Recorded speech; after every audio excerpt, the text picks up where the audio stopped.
Hello everybody, thank you all for coming to our lightning talk. Today we're going to talk about how Sigma's spreadsheet style interface and a new tool that we have called input tables allow everybody in your organization to get the most out of your data lakehouse. So to introduce myself, my name is Greg. I'm an engineer here at Sigma where I run the input tables project.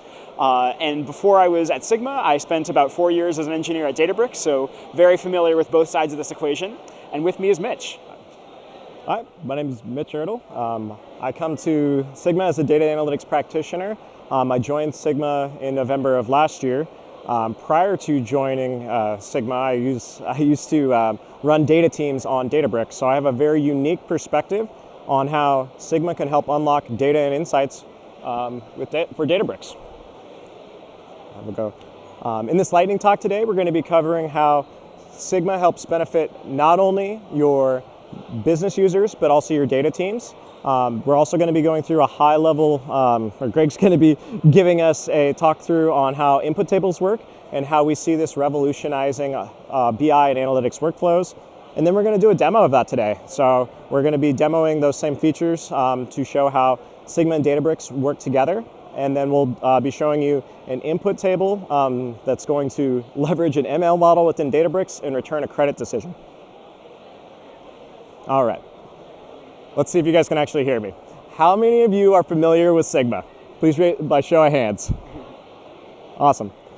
For those unaware of Sigma and what we do, we are the best BI and analytics platform that sits right on top of your data lakehouse. And what this means for us, or what this means for me as a former data analytics practitioner is, there's really three things that I think of when I think of Sigma. The first being our familiar spreadsheet interface. A lot of times in prior roles where I was working on data teams and had to serve business users' data, I had a really hard time doing that and getting it into a format that they could use and work with. So Sigma has a spreadsheet type interface that anyone that knows how to use Google Sheets or Excel can use and leverage. The second piece that I find most valuable from being a former practitioner is the unique scalability. So because Sigma sits right on top of Databricks and queries your lakehouse directly, you can actually pivot billions of rows of data dynamically. So a lot of times I'd have to build out pivot tables for reporting,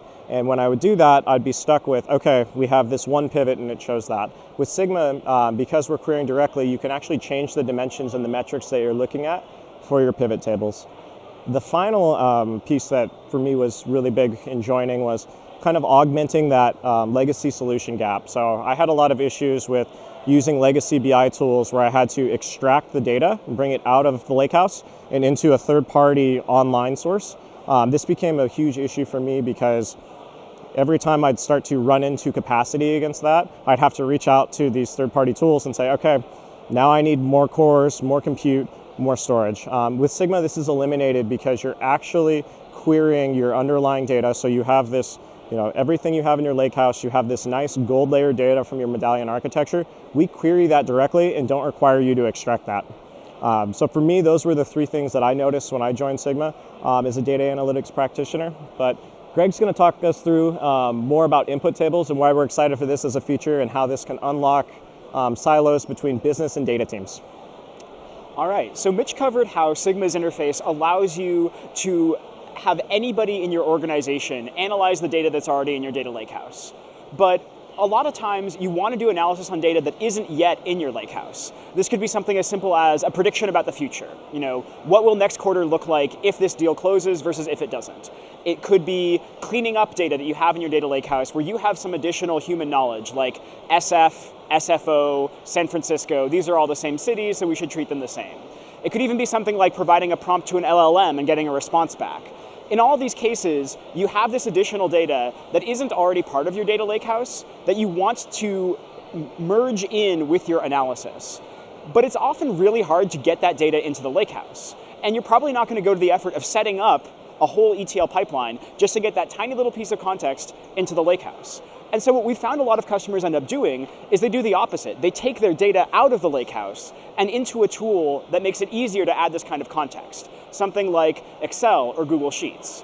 And now your data is kind of extracted into a bunch of different places. The tool probably can't handle all of your data, so you're taking some subset of it, and now you don't get live updates, and now your data might be stale, and my view of the data might be different from your view of the data. So besides being a data governance nightmare, it's also a nightmare for somebody who's actually trying to perform this analysis. Plus, once you get past all those barriers, and if you can actually do the analysis that you came for, there's almost no way to send it back to the source of truth, to share that context back to the data lakehouse. And so at Sigma, we were looking around for some kind of tool that would give us the best of both worlds, the sort of speed and experimentation of a spreadsheet while also having the scale and stability of a data lakehouse. And we found that there wasn't one out there, and so we decided to build one. And we call that input tables. In the same way that Sigma allows you to read the data in your data lakehouse as if you were reading a spreadsheet, an input table makes it super easy to write data to your data lakehouse as if you were typing into a spreadsheet. So here we see an example of an input table. It just looks like an empty spreadsheet, bunch of cells in it.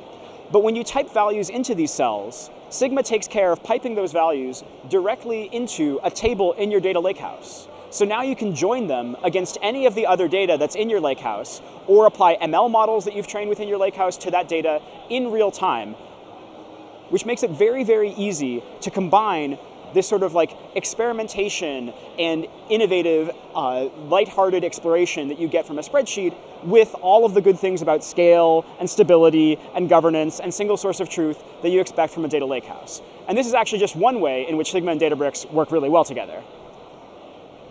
Awesome. Thank you, Greg. Really appreciate you walking us through input tables. The next part we really want to talk through is why this matters for you. So we're at a Databricks conference here, but let's talk through the Better Together story of how Sigma's products help enhance Databricks products. So when I think about Databricks, the first thing I always think of is data science and machine learning. Sigma is able to connect directly to Databricks and help surface that data from your machine learning and data science efforts. Previously, this was a really hard thing for me to help actually show off like what our data science and ML teams were doing. By leveraging Sigma, you can not only report on this, but using the functionality that Greg just talked about, we can pass values from Sigma into your Databricks environment and call an ML model, which I'm actually really excited to show you today. We're going to be doing that today to show how we can create, I think it's 4 variables that are being passed into an ML model, and then we're going to return a credit decision in real time. The second area where we can really help highlight and enhance Databricks offerings is Databricks SQL. So Databricks has gone through and they've built out, they've put a lot of effort into building out their Databricks SQL environment and building out a lot of gold layer data. There's now more gold layer data available than there's ever been previously. And where we can really help augment this solution is being able to provide internal analytics for that. But the biggest piece of it is actually being able to provide self-service analytics. So you now have a tool that sits on your lakehouse where you can actually have your business users do analysis. This saves your data teams tons of time because they're not having to do ad hoc reporting. The final area where we're really seeing adoption from Databricks is streaming. As Databricks has continued to advance their streaming workloads, we've seen customers not only use this for internal analytics, but they're using it for embedded analytics. So we have data streaming all the way through your Databricks lakehouse, and then we're surfacing that within our platform, and then they're embedding that into a customer portal. This reduces time for insights for your customers, and your customers no longer have to wait for the next day to actually see what's going on with their data. They can see it in real time. And then the last piece I'd be remiss to not mention is Unity Catalog. Unity Catalog, again, another huge investment by Databricks. They've spent so much time building out the governance around that. And as we developed our connector to Databricks, we wanted to make sure that we were in tune with Unity Catalog. So our engineering teams actually work directly with Databricks' engineering teams. And the paramount piece for all of us was making sure that we were able to take the full advantage of Unity Catalog through a live, secured, and governed connection. All right. I think that's all the points I want to highlight here for the Better Together story. Now that we've kind of walked all the way through this, let's get into a demo. As Greg transitions over to our workbook here, I'm going to drive. So going back to kind of being that data analytics practitioner, a lot of the work that I used to have to do was building out these types of workbooks to answer questions. So I'd be, sitting as data engineering or a BI team lead, and I'd build something like this in order to help answer questions from analysts. And then for this demo today, we're looking at Lending Club data. So it's fictional financial tech data, and kind of orienting just around the product here. We have some KPI metrics. And one of the common questions that my analysts would ask me when they wanted to understand this type of data is, what is our, what was it? What is the average loan amount for a joint applicant in California? So using our tool, we're able to kind of look at and see just top level, high level KPI metrics, but then we're able to go down into a chart and a visualization that's built out specifically to serve this data. So the first thing we do is go and select a state. So we have parameters here on the left, which are going to help us, change our visual. So I'll go ahead and select state. Obviously, there's a lot of states on this, so it's a little hard to see initially, but I'm going to go ahead and select California. I'm going to say keep only. So now we're looking at the total loan amount by state. This is dynamic in the way that, we're able to update the visualization. We have queries that are getting pushed down to the lakehouse that are then serving this data. And then as we go in and update this visualization, we continue to query the lakehouse to serve this. So the next part of my question from my analyst was, we want to look at application types for joint applicants. So I'm going to go ahead, and this is going to tell us, so this data that's in here right now is based on the previous quarter. So we can see we have $244 million for individual applicants and it's $40.7 million for joint applicants. The final part of the question for the analyst was, we want to look at average. So I've built in another selector here. Helps if I click correctly. All right, so I built in another selector here. Okay, so now I've answered the question that my analyst has. And then typically, kind of one of the things that I ran into in BI was, we're able to surface this data, we have it for our customer, but the BI analyst or whoever the analyst may be is going to want to go further with this. So they're going to say, I want to look at this based on application type. In other tools, you have to then completely rebuild this visualization in order to serve that data. With Sigma, you can actually drill down within the chart itself without ever having to go to the BI team. So it's as simple as doing a right click here, and I'm going to say, I want to drill down, and I can then look at any of the different, I can drill down by any of the columns within my underlying data set. So, as we scroll through here, you can see of all the columns that are here, but let's say the analyst wants to look at application purpose. They want to look at loan applicants that were looking for car loans. So now we're able to surface this, and we can see all of the different, application types. So we have application type for the state of California based on application purpose, average loan amount. This type of granularity and being able to drill down and surface this cuts out so much time from your data teams. The data teams no longer have to continue to go through these cycles of rebuilding visualizations over and over again. And then the last part I want to highlight on here before I let Greg jump in is the ability to show underlying data. So let's say as our analyst is coming in here and they might want to say, okay, so now I understand what the difference is between average loan amount for an individual versus a joint applicant. They might want to look at, okay, well, let's look at the underlying data. Again, simple as right clicking. We can then do show underlying data. We have our visual up here at the top, but we actually have a table down below. And again, that spreadsheet type UI that we talked about that shows this data. So then we can start to understand if we wanted to look at, we have application ID, we have member ID here. We could actually go and follow up with these customers individually and then talk about what kind of experience they had. Or if we wanted to create like a lookalike model, we could use this data to help surface that and say, we'd like to have more joint applicants from California. Let's see if we can create a lookalike model for this population. All right. This is just one of the tools we have within Sigma. The other one I'm going to highlight really quickly before I hand off to Greg is the ability to pivot on a live data set, a live lakehouse data set in real time. So again, kind of putting back on my BI manager hat, I might have a analyst come to me and say, we'd like to pivot based on these 6 metrics here. Okay, I've built this pivot out, but again, in true analyst fashion, they're going to say, okay, now we've seen this pivot based on this loan grade. So these are the loan grades we assigned initially to these loans as they came in. We'd like to look at this from a different dimension. So we've been able to build this out within Sigma. So instead of loan grade, we might look at employment length. And then what this allows us to do, I'm going to do employment length, and then I also have a flag here for bad versus good loans. Bad loans are loans that have either defaulted, are late on their payments. Good loans are loans that are current or have been paid off. So our analysts might just want to look at bad loans to understand, oh, we want to try to give out less bad loans. So we might be looking for patterns within here. Again, we still keep that drill down functionality available within here. So along with being able to preset the dimensions for a pivot table, we can continue to drill down if we'd like, and we can also show the underlying data. This is super powerful because it allows you to actually create pivot tables on your lakehouse data. It's a very common question for how business users want to be served data. All right, I've talked through enough of Sigma's functionality here. I'm going to let Greg take over for our ML and input table part.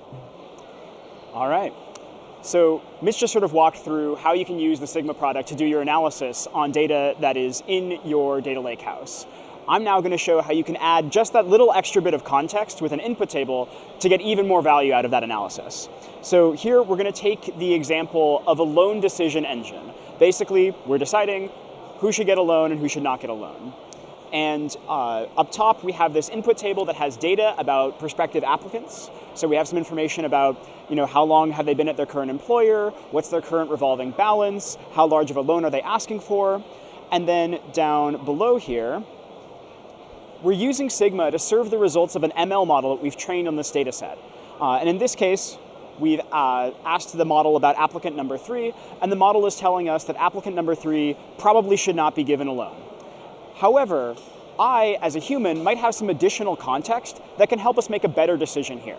And so, for example, I might happen to know that there's an error in our data. Applicant number 3 doesn't actually have $50,000 in their revolving balance. They only have $5,000. There's some sort of typo that's happened. But with an input table, I can dive right in and fix that up. So in the same way that I would go and edit a spreadsheet, I can click this Edit Data button and type into this cell directly and just delete that 0. I can validate the changes that I'm about to make before I apply them, and then click Save. And under the covers here, Sigma is piping that new value into the input table and rerunning the model in real time on that updated data. And now we can see that with the correct information, applicant 3 does in fact is able to apply for a loan. Now, many of you may be looking at this and thinking like, okay, this is like a fun sort of kind of demo, but I can't actually trust people to be writing directly to my data lakehouse. And that's like a really good concern, which is why we built input tables from the ground up with data governance in mind. So first of all, every input table that you create is a net new table in your lakehouse managed by Sigma. We never overwrite data in an existing table. And secondly, when you make a change to an input table, we don't overwrite the previous value in the table, we just add a new record. And so you always have the full history of every change that has been made to your input table, what the change was, who made the change, and when they made it. We also make it really easy to see that directly in Sigma. So if we go up here, we can see this last updated by column shows that Mitch, who is the user who is logged in right now, just updated this value now. And we can go back in time to make sure that the correct values are always getting into our data lakehouse. In this case, this was fixing up an error in the underlying data, but there are a bunch of different use cases here. It could be something like creating a bunch of test data so that you can point your model at the test data before you point it at your production data, or doing data entry, gathering a bunch of context about other data that's already in your data warehouse. Basically, an input table can really help you out anywhere where you have some ideas in your head that aren't already part of the data lakehouse, but you want to be part of your analysis. All right. Thank you, Greg. Thank you all so much for joining our lightning talk today. During our lightning talk today, we covered how using Sigma on top of Databricks can improve data proficiency for both your data teams and your business teams. Greg gave us, the high-level benefits of input tables and how we're seeing those be used for BI and analytics workflows. And then finally, we did a demonstration highlighting the functionality of Sigma, along with the ability to use input tables to pass variables back to an ML model in Databricks. Thank you so much. We'd love to learn more about how you guys think of this. Obviously, this is just one use case we have, but we're seeing a lot of different workflows and things evolve out of this. So we'd love to hear about your workflows and how your use cases might apply to this. We're in booth 324. Thank you so much for your time.